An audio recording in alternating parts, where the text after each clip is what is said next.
Hello students, BA final year की भूगोल की क्लास में स्वागत है आप सभी का। इसमें हम सेकेंड प्रश्न पत्र भारत का भूगोल पढ़ रहे हैं। इससे पहले आपको हिमालय पर्वत का अध्ययन है वो करवा दिया था और आज हम उत्तरी भारत का विशाल मैदान के बारे में जानकारी प्राप्त करेंगे। पिछली क्लास में जो उत्तर का मैदान है इसकी संरचना हमने पढ़ी थी। संरचना में हमने इसकी जो भाबर मैदान, तराई क्षेत्र, बागर और खादर, इनका अध्ययन हमने किया था। आज हम उत्तर के विशाल मैदान का प्रादेशिक अध्ययन करेंगे। इसे कितने भागों में बांटा हुआ है और उसमें कौन कौन से जो राज्य हैं वो सम्मिलित है।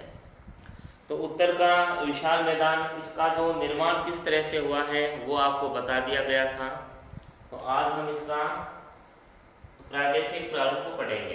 देखो, जो प्रादेशिक प्रारूप है अलग अलग बुक में अलग अलग तरीके से इसका विभाजन किया हुआ है। तो हम इसमें पश्चिमी मैदान और पूर्वी मैदान और उसके बाद में असम का मैदान, इन तीन भागों में इसका अध्ययन करेंगे। अलग अलग बुक में अलग अलग इसका विभाजन है। तो ये जो क्षेत्र है ये पश्चिमी मैदान, इसे पश्चिमी मैदान भी कह सकते हैं या सिंधु नदी का मैदान या सिंधु का मैदान भी कहते हैं। तो सिंधु नदी का मैदान इसलिए कहेंगे क्योंकि सिंधु नदी और उसके सहायक नदियों के द्वारा इस मैदान का निर्माण हुआ है, इसलिए इसे सिंधु नदी का मैदान कहते हैं या पश्चिमी मैदान भी कहते हैं। अब इसमें देखो, गुजरात, राजस्थान, पंजाब और हरियाणा, ये चार राज्य सम्मिलित किए जाते हैं पश्चिमी मैदान में, जिसे सिंधु का मैदान भी कहते हैं। क्योंकि ये जो मैदान है इनकी जो रचना है ये नदियों के द्वारा हुई है। नदियों के द्वारा लाई गई मिट्टियों से इन मैदानों का निर्माण हुआ है और ये उपजाऊ मैदान है। विश्व के सर्वाधिक उपजाऊ मैदान है ये, जहाँ पर कृषि कार्य खूब होता है और बहुत अधिक यहाँ जो उत्पादन भी प्राप्त किया जाता है। उसके बाद इसे बांटा गया है पूर्वी मैदान में।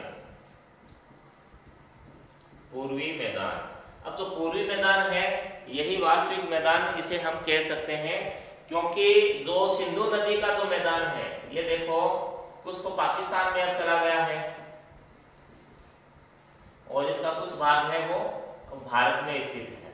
ठीक है, अधिकांश भाग, क्योंकि जो सिंधु नदी है जो प्रवाहित होके ये पाकिस्तान में चली जाती है, सिंधु है, और उसके बाद ये है पूर्वी मैदान।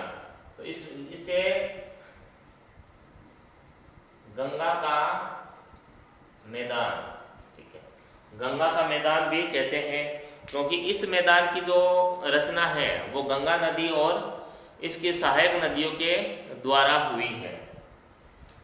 जो पूर्वी मैदान है इसकी रचना गंगा नदी के और उसकी सहायक नदियों के द्वारा हुई है। उसके बाद अंत में आता है असम का मैदान। असम का मैदान, और असम का मैदान या ब्रह्मपुत्र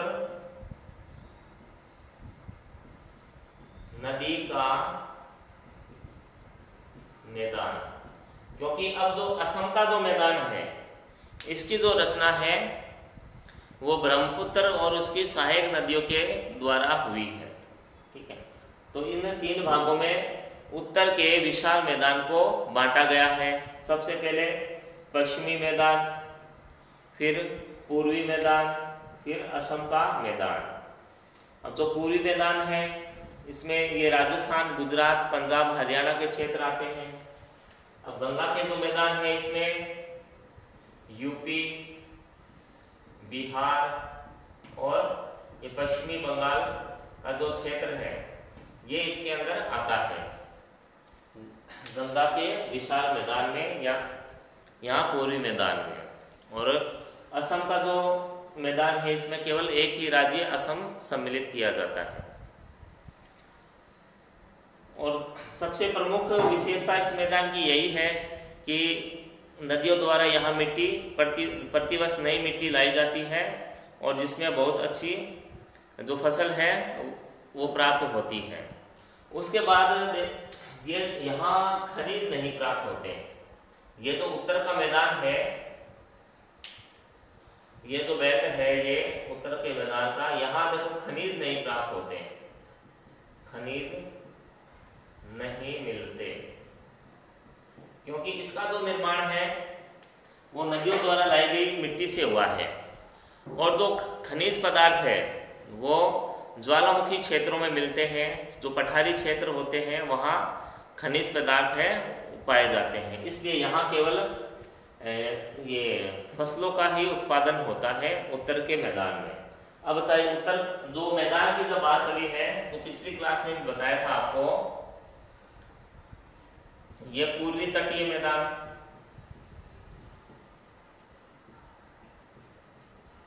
और ये पश्चिमी तटीय मैदान।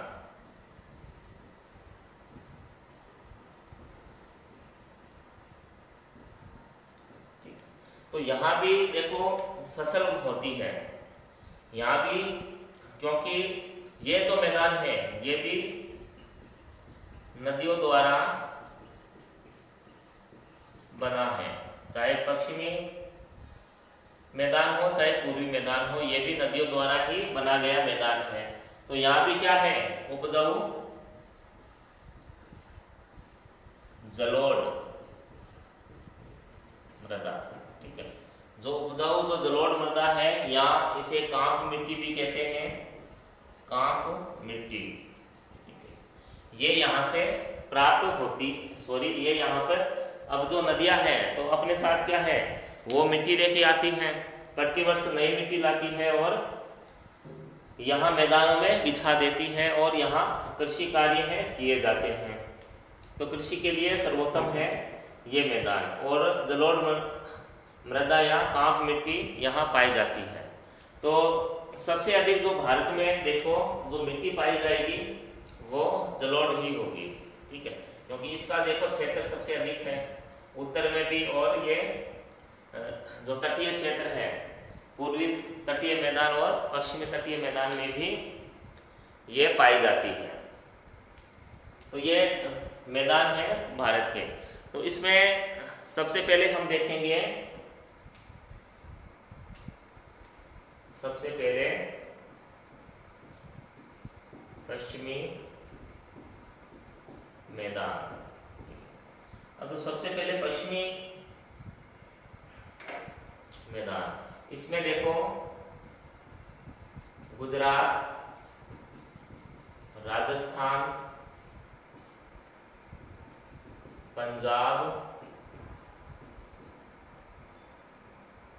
और हरियाणा, ये जो राज्य हैं इसमें सम्मिलित किए जाते हैं पश्चिमी मैदान में। इसे सिंधु नदी का मैदान भी कहते हैं, ठीक है। अब सिंधु नदी का मैदान क्यों कहते हैं आपको बता दिया था, क्योंकि सिंधु नदी और उसके सहायक नदियों के द्वारा इस मैदान का निर्माण हुआ है और इसका जो अधिकांश भाग पाकिस्तान में भी स्थित है।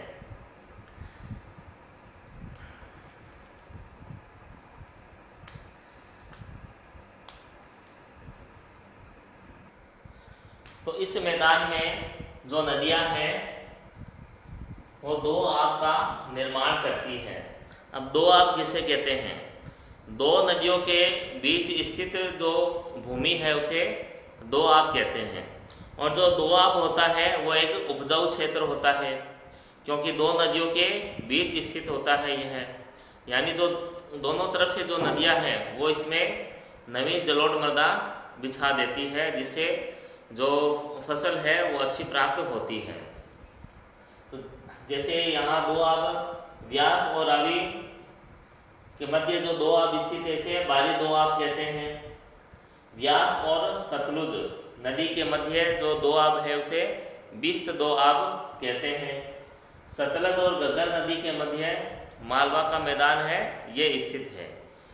यानी दोआब है, दो नदियों के बीच स्थित एक उपजाऊ क्षेत्र को दोआब कहते हैं। उसके बाद है नेक्स्ट है पूर्वी मैदान।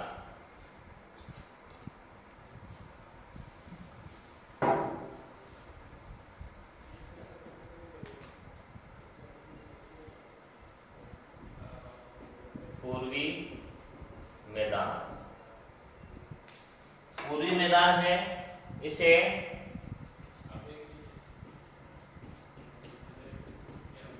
गंगा का मैदान भी कहते हैं। पूर्वी मैदान को गंगा का मैदान भी कहते हैं क्योंकि इसका जो निर्माण है गंगा नदी और उसकी सहायक नदियों के द्वारा हुआ है। तो गंगा की सहायक नदियों के द्वारा इसका निर्माण हुआ है और इसमें उत्तर प्रदेश, बिहार, पश्चिमी बंगाल इसमें शामिल किए जाते हैं। और जो वास्तविक जो मैदान है, वास्तविक मैदान वो यही है, गंगा का मैदान या पूर्वी मैदान, यही वास्तविक मैदान है। इसके अलावा यह उपजाऊ मैदान है, सर्वाधिक उपजाऊ मैदान।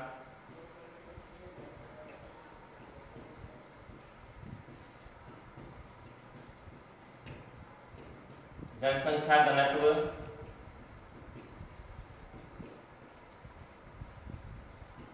सर्वाधिक,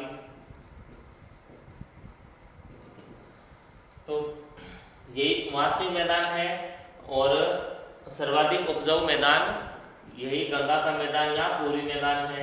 और जनसंख्या घनत्व भी यहाँ सबसे अधिक है भारत में।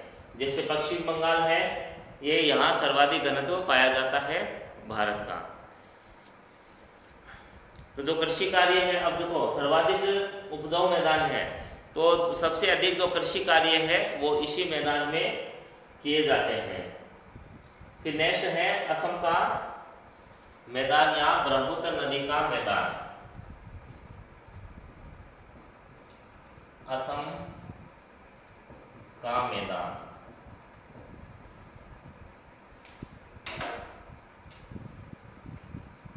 इसे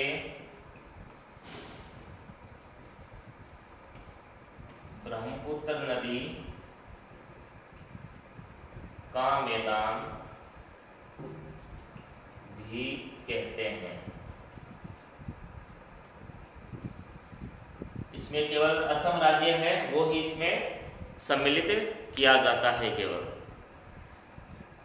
और यह संकरा मैदानी क्षेत्र है, इसका उपयोग चावल और जूट उत्पादन में अधिक होता है। चावल और जूट,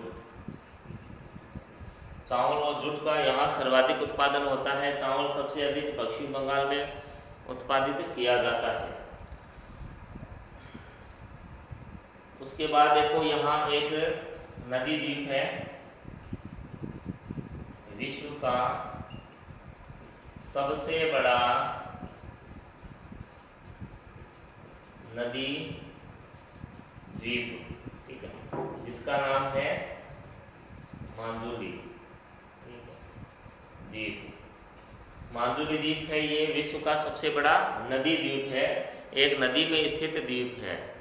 वैसे ज़्यादातर हम सागर में ही, जो महासागर होते हैं उनमें स्थित द्वीपों का ही पढ़ते हैं, लेकिन ये जो माजुली द्वीप है ये नदी में स्थित द्वीप है, ब्रह्मपुत्र नदी में ये स्थित है। ये विश्व का सबसे बड़ा नदी द्वीप है। उसके अलावा गंगा नदी, गंगा प्लस ब्रह्मपुत्र नदी,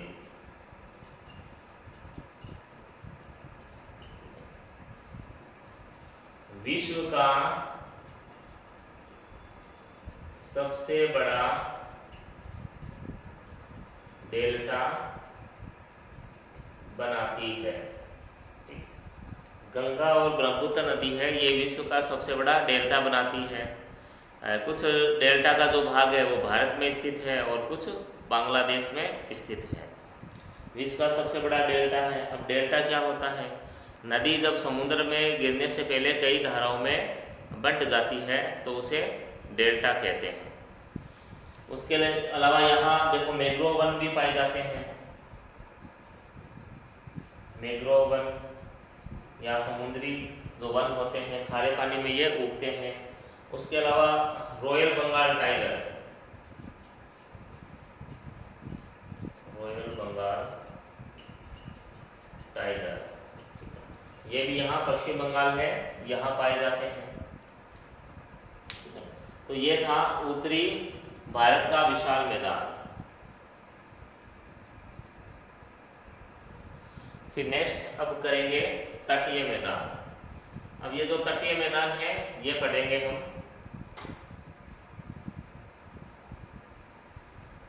तटीय मैदान है पूर्वी तटीय मैदान और पश्चिमी तटीय मैदान। इन्हें भी अलग अलग कई भागों में बांट रखा है।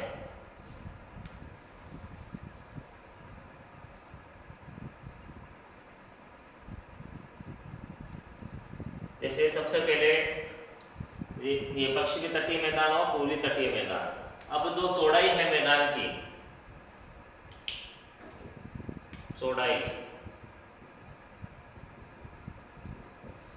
सबसे अधिक जो चौड़ाई है मैदान की वो पूर्वी तटीय मैदान की है, ये सबसे अधिक चौड़ाई है।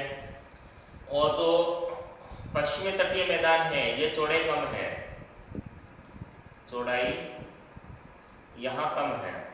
अब यहाँ चौड़ाई देखिए इसलिए कम है क्योंकि जो पूर्वी तटीय मैदान है यहाँ पे जो नदियाँ प्रवाहित हो रही है प्रायद्वीपीय पठार से, अपना जल यहाँ बंगाल की खाड़ी में गिराती है। तो इसलिए जो नदियाँ हैं वो अपने साथ मिट्टी भी लेके आती है, तो मिट्टी यहाँ बिछा देती है, काफ़ी क्षेत्र में फैला देती है। और नदियों के कारण ये जो भाग है, जो पर्वतीय क्षेत्र है वो कट गए हैं, यानी उनका अपरदन कर दिया है। तो उतने अधिक ऊंचाई पे नहीं है यहाँ पर्वत, इसलिए यहाँ जो मैदान की चौड़ाई अधिक है। और जो पश्चिमी तटीय मैदान है वो पर्वतीय क्षेत्र अधिक है वहाँ, इसलिए वहाँ चौड़ाई कम है। ठीक है, पश्चिमी तटीय मैदान की चौड़ाई कम है। इसलिए जो कृषि कार्य जो दक्षिण भारत में होता है वो सबसे अधिक पूर्वी तटीय मैदान में होता है। सबसे अधिक कृषि कार्य यहाँ होगा। ठीक है, यहाँ कम होगा, मैदान की चौड़ाई कम है, इसलिए जो प्रोडक्शन है वो यहाँ सबसे अधिक होगा। क्योंकि मैदान अधिक है तो कृषि कार्य अधिक होगा, तो प्रोडक्शन अधिक यही होगा। तो इन मैदानों को देखो अलग अलग नामों से यहाँ जाना जाता है। जैसे सबसे पहले बात करते हैं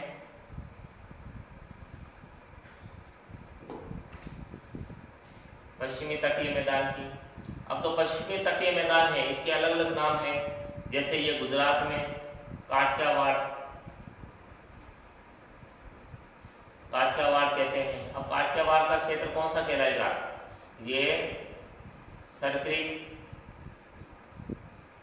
सरक्रिक से दमन और दीव है जो केंद्र शासित प्रदेश है, यहाँ तक का जो क्षेत्र है वो काठियावाड़ का मैदान कहलाएगा, या तट कहते हैं इसे। ठीक है, उसके बाद देखो यहाँ लिख देता हूं मैं, पहला है सरक्रिक से दमन, ये कहलाता है काठियावाड़ का मैदान। उसके बाद सेकंड देखिए, ये है दमन से गोवा तक का जो भाग है वो कहलाता है कोंकण तट। ठीक है, जैसे ये गोवा यहाँ आ जाएगा, यहाँ तक का जो भाग होगा ये होगा कोंकण तट कहलाएगा। उसके बाद नेक्स्ट है तीसरा, जैसे गोवा से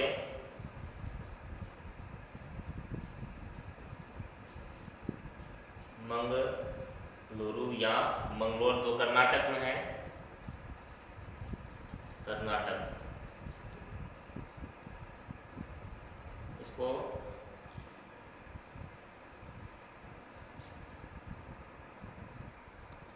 इसे कन्नड़ तट कहेंगे।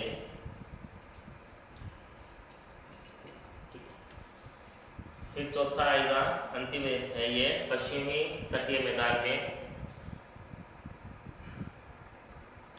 कर्नाटक है तो कर्नाटक, यहाँ मंगलुरु से कर्नाटक से केरल तक, केरल का जो भाग है ये मालाबार तट कहलाता है। ठीक है, ये मालाबार तट कहलाता है। और इनमें एक और सौराष्ट्र मैदान भी है, जो सौराष्ट्र गुजरात में स्थित है वहाँ।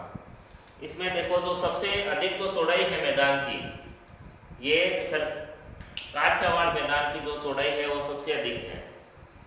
पश्चिमी तटीय मैदान की अगर बात करते हैं तो इसमें जो काठियावाड़ मैदान है इसकी चौड़ाई सबसे अधिक है। उसके बाद मालाबार तट की बारी आती है, यह सबसे अधिक चौड़ा है। तो इसे 4 भागों में बांट रखा है। और जो सरक्रीक है, ये देखो पाकिस्तान से सीमा लगती है सरक्रीक की, एक विवादित स्थल है सरक्रीक भी, भारत और पाकिस्तान की यहाँ सीमा लगती है, विवादित सीमा है ये भी। तो इस तरह से ये जो तटीय क्षेत्र है इन्हें बांट रखा है।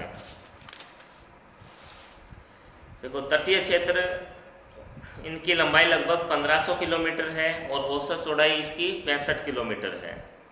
और यहाँ तीव्रगामी नदियाँ है, यहाँ नदियाँ छोटी है और तीव्रगामी है, क्योंकि यहाँ जो ऊंचाई है पहाड़ों की वो अधिक है और तीव्रता से वो बहती है और समुद्र में गिर जाती है। ये जो नदियाँ हैं अपना जल है अरब सागर में गिराती है।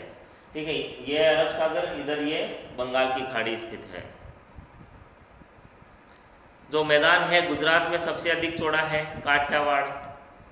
ठीक है, और जो गोवा का मैदान है ये कोंकण तट, ये सबसे छोटा मैदान है, यानी चौड़ाई कम है इस मैदान की।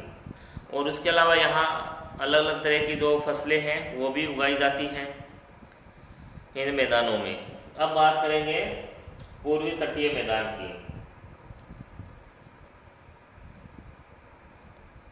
अब है ये पूर्वी तटीय मैदान। जो पूर्वी तटीय मैदान है ये अधिक चौड़े हैं और जो तमिलनाडु